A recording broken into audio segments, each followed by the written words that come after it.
it's been a hell of a week, hasn't it, in British politics? Because, but then there's, I suppose, there's every week for the last 6 months or 6 years or whatever it is has been a hell of a week in British politics. First of all, you've got Theresa May. Last week, she was losing. Well, week before last, she was losing a lot of support.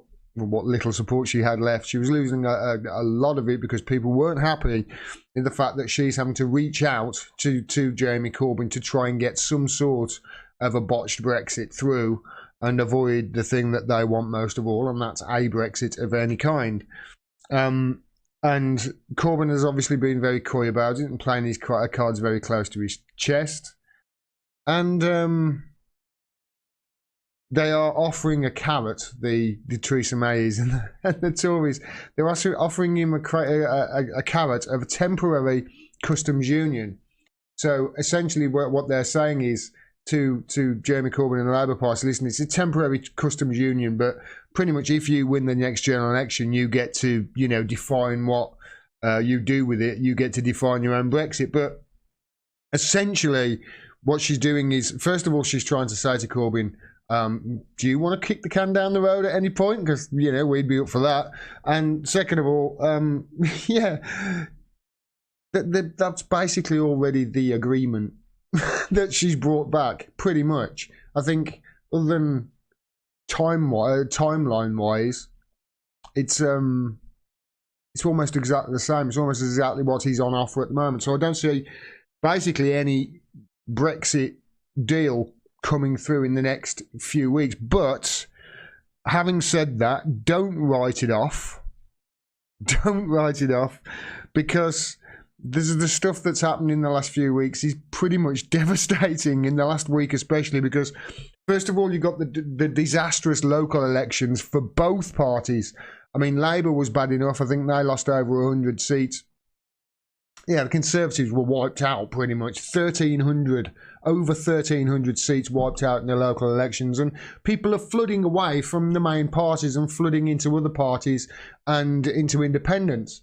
And this is the sort of thing that, I've been saying is going to happen all along. People are going to flood away from the main parties, and they're going to look for other avenues and other people to follow, because obviously the parties as they stand at the moment, both sides of the Atlantic and obviously elsewhere in Europe and in Australia, etc., people are fed up of the lesser of two evils nonsense which we're being presented with. Obviously with Labour it's a little bit different.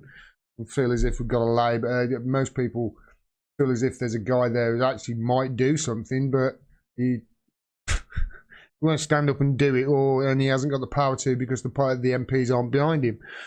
So there was a disastrous elections for the Tories as well.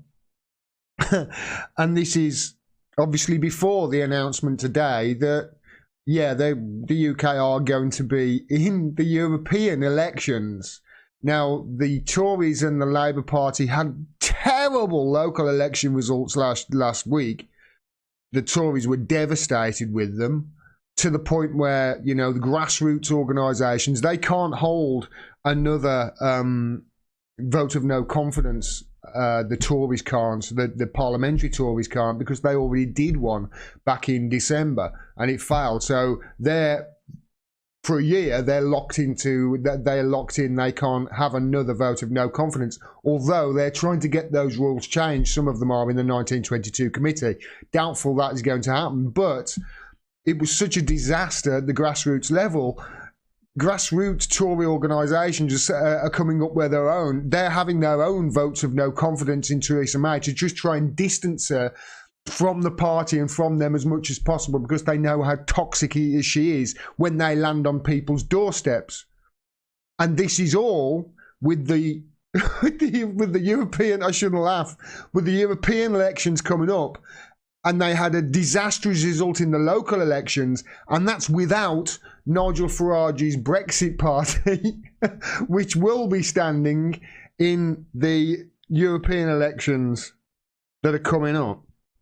So the Conservatives are in panic, absolute abject panic, desperate to do something. They know that they've got to get rid of Theresa May. Now, Theresa May has already said that she'll leave after she gets a deal through. It looks unlikely now that she's going to get a deal through in time for the local election. So the Conservatives are saying, well, hold on a minute. How long are you going to stick around? How long are you going to be sticking around? We've got some sort of plan as to going forward here, because there is no other plan for them than kick the can down the road as far as possible. And this is exactly what they've been doing for the last 3 years now. There's a 1922 committee, I believe, being held. It's probably being held right now or around the time where I'm live at the moment. That then there's an outside chance that she might actually just, have to resign and be forced to resign by them. I don't know whether that will happen, of course, because she's got alligator blood and she just keeps hanging around. I wouldn't be surprised if she's hanging on there by her bony fingers in 2022, saying no, just give me another 6 months, I can get this deal through. It's an embarrassment, is what it is. The last 3 years have been an embarrassment. And but it's okay. It's all right, because she's going to go soon, but we don't know when. And when she goes, the BBC and Laura Kuenssberg has been doing lovely soft focus interviews with Boris Johnson. So we all know who the BBC are going to be hitching their wagon to as to the next Prime Minister of the country. That's the situation. That's the situation. If you like this video and you want to see more, please subscribe and click the bell below so you get a notification of when I drop further videos. If you click the links on the screen as well through to my website, you can find out ways to support me. I can't do this without your help, and I really do appreciate it. Thanks very much for all your support, and until next time, peace and take care.